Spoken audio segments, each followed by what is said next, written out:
আসসালামু আলাইকুম রহমতুল্লাহ। আলহামদুলিল্লাহ বিল আলামিন। আল্লাহুম্মা সাল্লি আলা মুহাম্মদ ওয়া সাল্লিম। প্রিয় এইচএসসি প্রথম বর্ষের শিক্ষার্থীবৃন্দ, তেজগাঁও মহিলা কলেজ কর্তৃক আয়োজিত অনলাইন ক্লাসে তোমাদেরকে স্বাগত জানাচ্ছি। আমি তবিবর রহমান শেখ, সহকারী অধ্যাপক, বিভাগীয় প্রধান, হিসাব বিজ্ঞান বিভাগ, তেজগাঁও মহিলা কলেজ, ফার্মগেট, তেজগাঁও, ঢাকা। প্রিয় শিক্ষার্থীরা, আশা করি আল্লাহর অশেষ মেহের বাড়িতে তোমরা ভালো আছো। আলহামদুলিল্লাহ, আমিও ভালো আছি। আমি তোমাদের পড়াচ্ছিলাম হিসাব বিজ্ঞান প্রথম পত্র, আর তোমাদের আজ আমি করাবো হিসাব বিজ্ঞান প্রথম পত্রে প্রথম এবং দ্বিতীয় অধ্যায় মিলিয়ে সমীকরণ, জাবেদা এবং খতিয়ান। আজ আমি তোমাদের করাবো সেটা হচ্ছে কুমিল্লা বোর্ড 2019 অঙ্ক নম্বর 3।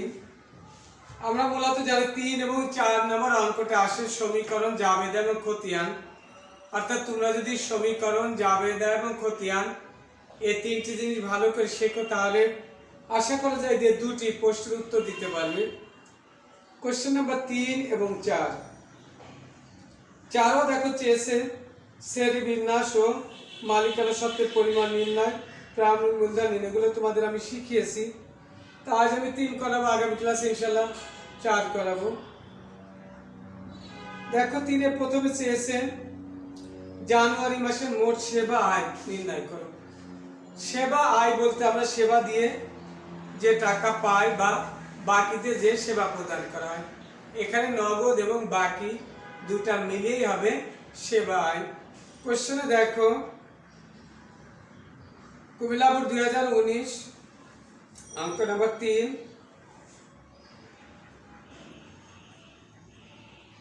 জানুয়ারি 15 তারিখে দেখো মক্কেলকে সেবা প্রদান বাবদ নগদ প্রাপ্তি 20,000 টাকা, ধারে আইনি সেবা প্রদান 10,000 টাকা। এই দুটি যোগ করলে আমরা পেয়ে যাব মোট সেবা আয়। তাহলে অঙ্কটা আমরা করি।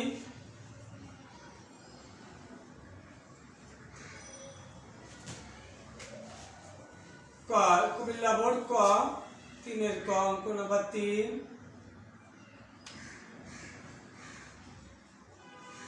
মোট সেবা আয় নির্ণয়। একটু বের করে মিলি আমরা। তোমরা চাইলে এরকম একটা ছক করে নিতে পারো, একটা টাকার ঘর দিয়ে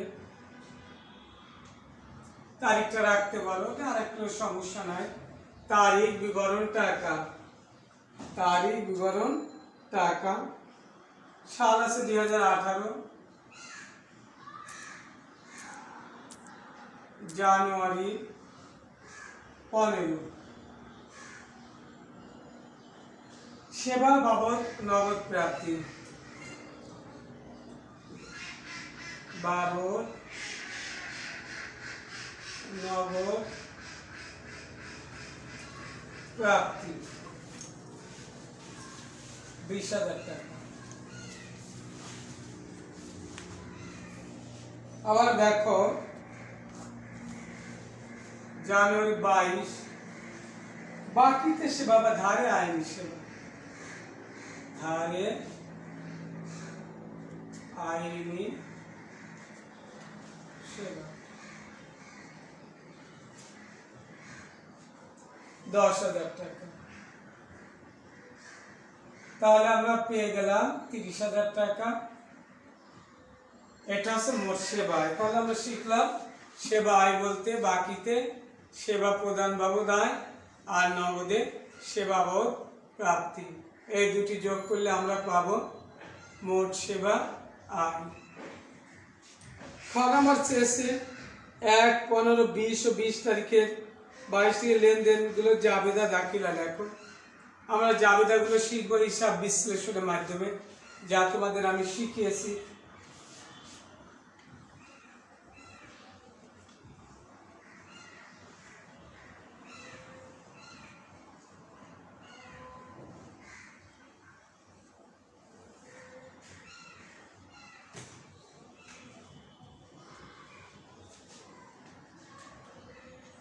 জাবেদার ছক টেনে ফেলি আমরা।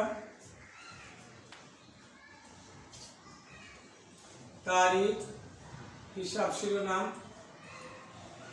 ডেবিট ক্রেডিট, তারিখ, হিসাব শিরোনাম ও ব্যাখ্যা, পুরোটাই লিখবে হিসাব শিরোনাম ও ব্যাখ্যা।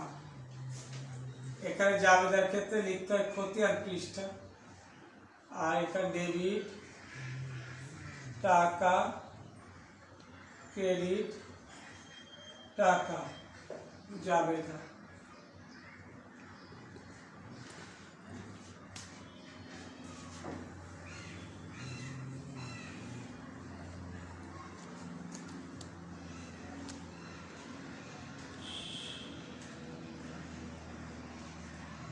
দেখো প্রিয় শিক্ষার্থীরা, 1, 15, 20 ও 22 তারিখের লেনদেনগুলো জাবেদা দাখিলা দেখো। দেখো 1 তারিখে বলেছে নগদ 50,000 টাকা, 20,000 টাকা মূল্যের আইনি বই নিয়ে ব্যবসা শুরু করলো। তাহলে আমরা আগে তারিখ লিখবো 2018 জানুয়ারি 1।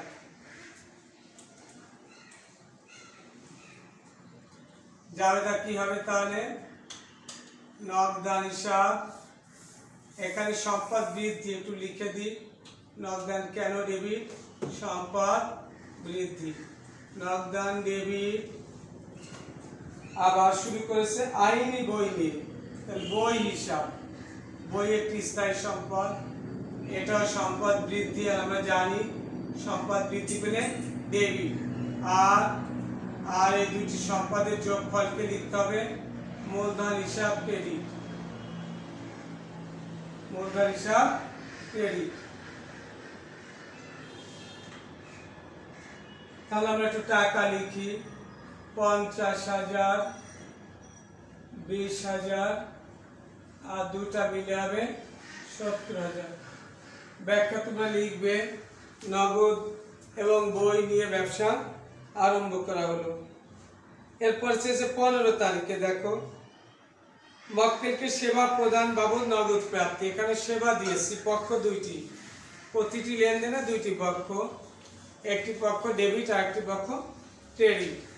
এখানে সেবা দিয়ে নগদ পাওয়া গিয়েছে, তাহলে নগদান একটি পক্ষ আর সেবা সবসময় একটি পক্ষ, তাহলে পক্ষ দুটি হবে নগদান হিসাব ডেবিট, সেবা আয় ক্রেডিট। তাহলে আমরা একটু লিখে ফেলি জানুয়ারি 15 নগদান হিসাব ডেবিট আর সেবা আয় হিসাব ক্রেডিট। নগদান কেন ডেবিট? নগদান একটি সম্পদ, আর আমরা জানি সম্পদ বৃদ্ধি পেলে ডেবিট আর হ্রাস পেলে ক্রেডিট। এখানে বৃদ্ধি পেয়েছে এই জন্য নগদান ডেবিট। আর সেবা আয় একটি আয়, আমরা জানি আয় বৃদ্ধি পেলে ক্রেডিট আর হ্রাস পেলে ডেবিট। এখানে আয় বৃদ্ধি পেয়েছে আর আয় বৃদ্ধি পেলে ক্রেডিট হবে। তাহলে আমরা এখানে সংক্ষেপে লিখে দিলাম এ প্লাস মানে অ্যাসেট বৃদ্ধি, এখানে আয়, আর প্লাস মানে আয় বৃদ্ধি। সংক্ষেপে আমাদের বোঝার সুবিধার্থে লিখে দিলাম কেন ডেবিট কেন ক্রেডিট, 20,000 টাকা।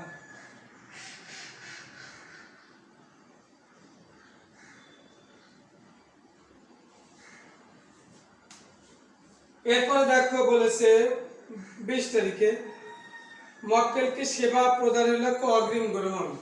এটা অগ্রিম গ্রহণ করলে টাকা এসেছে, টাকা আসলে নগদান একটি পক্ষ, টাকা আসলে নগদান একটি পক্ষ, আর অগ্রিম একটি দায়, সেটা না হয় অনুপার্জিত আয় বা অগ্রিম সেবা আয়।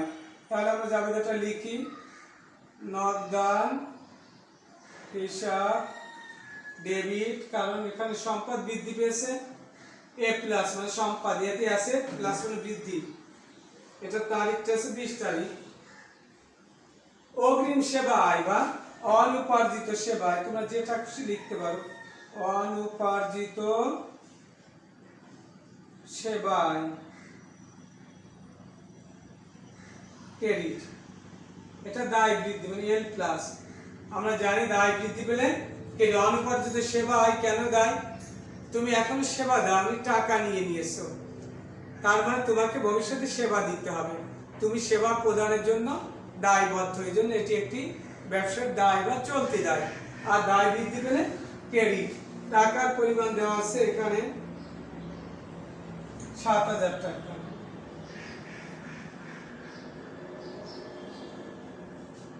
সর্বশেষ জাবেদা,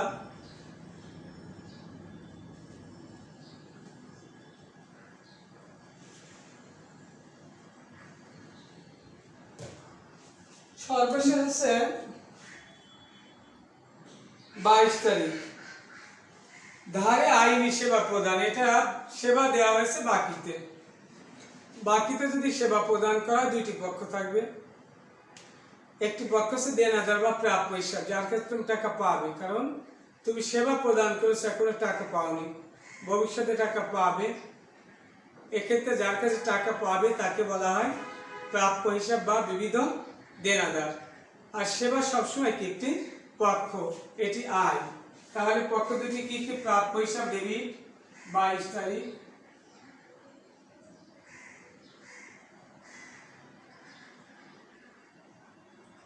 প্রাপ্য হিসাব ডেবিট, সেবা আয় ক্রেডিট।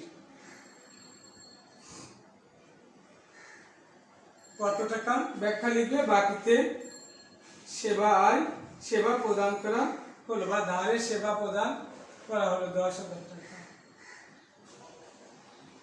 প্রিয় শিক্ষার্থীরা, মোটামুটি ভাবে আমি তোমাদের জাবেদাটা শেষ করলাম। যদি এটা দ্বিতীয় অধ্যায়ে, কিন্তু আমরা জানি যে সমীকরণ, হিসাবের বিশ্লেষণ আর জাবেদা একই জিনিস, এই জন্য একসঙ্গে জিনিসগুলো শিখলে তোমাদের ভালো হবে। এ কারণে আমি সমীকরণের সাথে সাথে জাবেদা এবং খতিয়ান একবারই শেষ করে দিব, যাতে তোমাদের বুঝতে সহজ হয়। গ নম্বরে বলেছে চলমান জের ছকে নগদান হিসেবে সেবা আয় হিসাব তৈরি করো।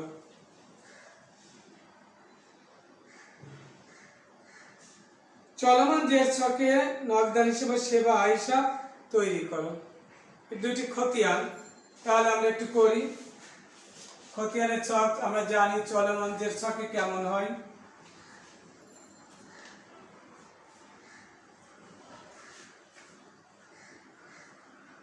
নগদান হিসাবে একটু বড় হয় সব সময়, কারণ নগদানের লেনদেন একটু বড় বেশি থাকে। দেখো ছকটা কেমন হবে একটু খেয়াল করো তোমরা। এই যে ব্যালেন্সকে আমরা দুই ভাগে ভাগ করব। উদ্বৃত্ত, ব্যালেন্সকে বাংলায় বলা হয় উদ্বৃত্ত। এখানে ডেবিট টাকা আর ক্রেডিট টাকা। আবার টাকার ঘর দুইটা হবে, এই যে টাকার ঘর দুইটা। আর ছোট্ট একটা আমরা খতিয়ানের ক্ষেত্রে জাবেদা পৃষ্ঠা লিখে তারিখ, এখানে হিসাব শিরোনাম, আর খতিয়ানের ক্ষেত্রে লিখে জাবেদা পৃষ্ঠা, আর এখানে ডেবিট টাকা ক্রেডিট টাকা। নগদান আমরা দেখবো যে কত কত আইটেমে নগদান আছে, সেগুলো একবার লিখে ফেলবো। 1 তারিখে আছে, 5 তারিখে আছে, 10 তারিখে আছে। আমরা একটু লিখি 2018 জানুয়ারি, তোমরা এভাবে লিখে বলবে 1 তারিখ জানুয়ারি, 5 তারিখ জানুয়ারি, 10 তারিখ। তারপর দেখো জানুয়ারি 15 তারিখ, জানুয়ারি 20 তারিখ, দেখো, আর জানুয়ারি 31 তারিখ।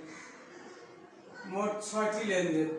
প্রথমে দেখো নগদ 50,000 টাকা, ব্যবসায় জাবেদায় নগদান ডেবিট ছিল, তার মানে ডেবিট পাশে টাকা বসবে, উদ্বৃত্ততে ডেবিট পাশে বসবে। আর এখানে বিপরীত নাম লিখতে হবে। বিপরীতে কি ছিল? নগদান ডেবিট, মূলধন হিসাব ক্রেডিট। অর্থাৎ খতিয়ান করার নিয়মটা তোমরা জানো যে হিসাব করা হবে, জাবেদায় যদি ওই হিসাব ডেবিট হয় টাকা ডেবিট পাশে বসবে, আর এই বিবরণ ঘরে লিখতে হবে বিপরীত নাম অর্থাৎ ক্রেডিট নাম। দেখো নগদান হিসাব ডেবিট, মূলধন হিসাব ক্রেডিট। নগদান ডেবিট, এই কারণে ডেবিট পাশে টাকা বসবে, আর আমরা বিবরণ বা হিসাব শিরোনামে লিখব মূলধন হিসাব, বিপরীত নাম।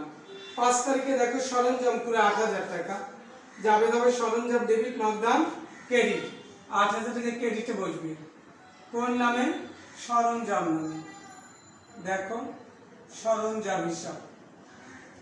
তাহলে 50,000 টাকা ডেবিট, 8,000 ক্রেডিট, ডেবিটের সঙ্গে ক্রেডিটটা বিয়োগ হবে, বিয়োগ হলে বসবে 42,000 টাকা। আবার 10 তারিখে দেখো চেম্বারে ভাড়া পরিশোধ করা হলো। ভাড়া পরিশোধ করলে কি হয়, ভাড়া ডেবিট, নগদান ক্রেডিট, টাকা চলে গিয়েছে, নগদান ক্রেডিট, টাকা বসবে ক্রেডিট পাশে। 10,000 টাকা ক্রেডিট পাশে বসবে কোন নামে, ভাড়া হিসাব নামে। তো লক্ষ্য করো কোটিটা একটু কঠিন। আবার এই ক্রেডিটের ডেবিট থেকে ক্রেডিটটা বিয়োগ হবে, বিয়োগ হলে 32,000 ডেবিটে বসবে, কারণ ডেবিটটা বড়। তারপর 15 তারিখে সেবা প্রদান করলো, তাহলে নগদান ডেবিট, সেবা ক্রেডিট। এখানে নগদান ডেবিট, এই জন্য ডেবিট পাশে বসবে 20,000 টাকা কোন নামে, সেবা নামে বা সেবা আয় নামে, সেবা আয়। আর এই ডেবিটের সঙ্গে ডেবিটটা যোগ হবে 42,000 টাকা। এরপর 20 তারিখে অগ্রিম পাওয়া গেল 7,000, তাহলে এটা হবে অগ্রিম সেবা বা অনুপার্জিত সেবা। অগ্রিম সেবা বা অনুপার্জিত সেবা, এর পরিমাণ আছে 7,000। এটা ডেবিট, ডেবিট পাশে বসবে ক্রেডিট নামে, এখানে আসবে যোগ হয়ে যাবে, কারণ আমরা জানি ডেবিটের সঙ্গে ডেবিট যোগ হবে। এরপরে 31 তারিখ উপযোগ খরচ পরিশোধ করা হলো 1500। উপযোগ খরচ যদি পরিশোধ করা হয় তাহলে যাবেটা কি হয়, উপযোগ খরচ ডেবিট, নগদান ক্রেডিট। এখানে নগদ চলে গিয়েছে, নগদান চলে গেলে নগদান ক্রেডিট, এখানে টাকা ক্রেডিট পাশে বসবে। এই ক্রেডিট পাশে কিন্তু বিপণন কলামে লিখবো বা হিসাব শিরোনামে লিখবো বিপরীত নাম। বিপরীত নাম আছে এখানে উপযোগ খরচ। এখন এই ডেবিটের সঙ্গে ক্রেডিটটা বিয়োগ হবে 47,500। আমাদের নগদান হিসাব শেষ হয়ে গেল। এরপর আরেকটা চেয়েছে, দেখো সেটা চেয়েছে সেবা আয়। সেবা আয়েরও দুইটা আইটেম আছে, সেবা আয়টা আমরা করে ফেলি একই নিয়মে, কনসেপ্ট এক।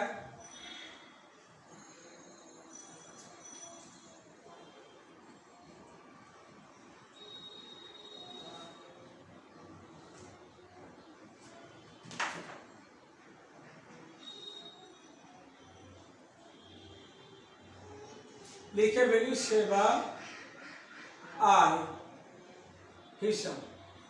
আমরা দেখবো সেবা আয় সবসময় ক্রেডিট হয়। 15 তারিখে নগদান ডেবিট, সেবা আয় ক্রেডিট 20,000 টাকা। জানুয়ারি 15 20,000 টাকা ক্রেডিট হবে, কারণ এখানে সেবা আয় যাবে যায় ক্রেডিট, আর এখানে আসবে কোন নামে, বিপরীত নাম। বিপরীত নাম হবে নগদান হিসাব, আর এটা ক্রেডিট পাশে চলে যাবে। আবার দরকার আরেকটা আছে, সেটা আছে 22 তারিখে। 22 তারিখে তুমি বাকিতে সেবা দিয়েছো, তখন আমরা জাবেদা করেছিলাম, তোমাদের খেয়াল আছে, প্রাপ্য হিসাব ডেবিট, সেবা আয় ক্রেডিট। এখানে সেবা আয় ক্রেডিট, ক্রেডিট পাশে টাকা বসবে, আর নাম হবে বিপরীত প্রাপ্য হিসাব। টাকার পরিমাণ আছে 10,000, ক্রেডিটে বসবে, আর এখানে লিখতে হবে বিপরীত নাম। বিপরীত নাম আছে প্রাপ্য হিসাব, আর এই ক্রেডিটে ক্রেডিটে যোগ, যোগ করলে আসবে 30,000।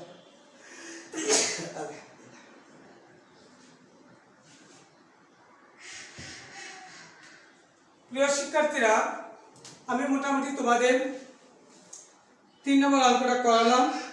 আগামী ক্লাসে অর্থাৎ বুধবার তোমাদের সঙ্গে আমার মঙ্গলবার তোমাদের সঙ্গে আমার আবার ক্লাস আছে, সেদিন আমি এই কুমিল্লা বোর্ড 2019-এর 4 নম্বর অঙ্কটা করাবো। এরপর আমরা আর দু একটা ক্লাস করি, এরপর পরবর্তী অধ্যায়ের উপর আমরা চলে যাবো ইনশাআল্লাহ। আজ আর নয় প্রিয় শিক্ষার্থীরা, দেখা হবে আগামী ক্লাসে ইনশাআল্লাহ। আসসালামু আলাইকুম ওয়া রাহমাতুল্লাহ।